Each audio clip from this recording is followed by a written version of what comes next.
بسم اللہ الرحمن الرحیم۔ عزیز طالبات، ہم آج پڑھ رہے ہیں اکبر الہ آبادی، اس کی حالت زندگی اور ادبی کارنامے ہم نے پڑھے۔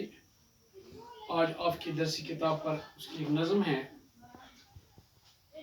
ایک فرضی لطیفہ، اسی کا خلاصہ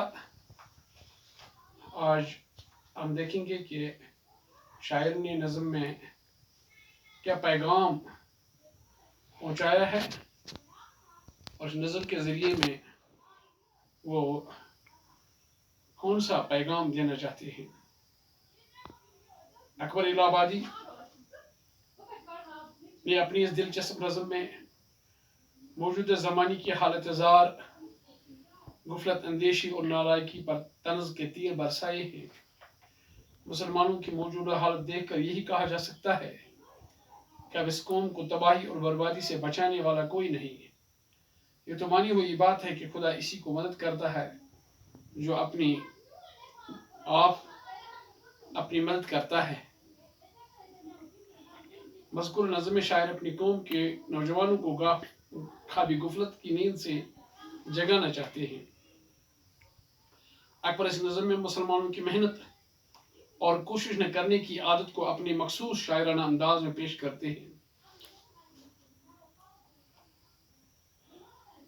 وہ کہتے ہیں کہ میری قوم کی حالت اس قدر بگڑ چکی ہے کہ اب اس قوم کا خدا ہی حافظ ہے، کیونکہ ان میں نہ محنت و مشقت کا جذبہ ہے اور نہ تلاش و جستجو کا جنون۔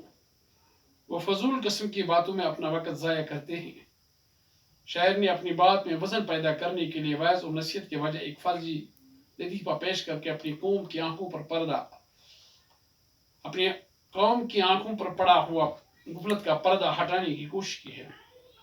چنانچہ وہ کہتے ہیں کہ ایک دن لیلا کی ماں نے مجنون سے کہا، بیٹا اگر تو تعلیم کی طرف رجوع ہو کر ایم اے کر لے تو میں اسی وقت لیلا کی شادی تم سے کر دوں گی۔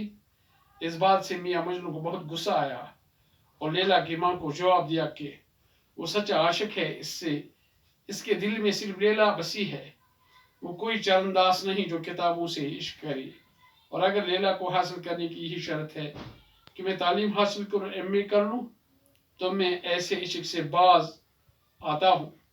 مجھے ایسی لیلا منظور نہیں جس کے لیے ایم اے پاس کرنا پڑے۔ اکبر مسلمانوں کی حالت زار پر مایوسی کا اظہار کرتے اور کہتے ہیں کہ ایسی حالت میں ان کا خدا ہی حافظ ہے۔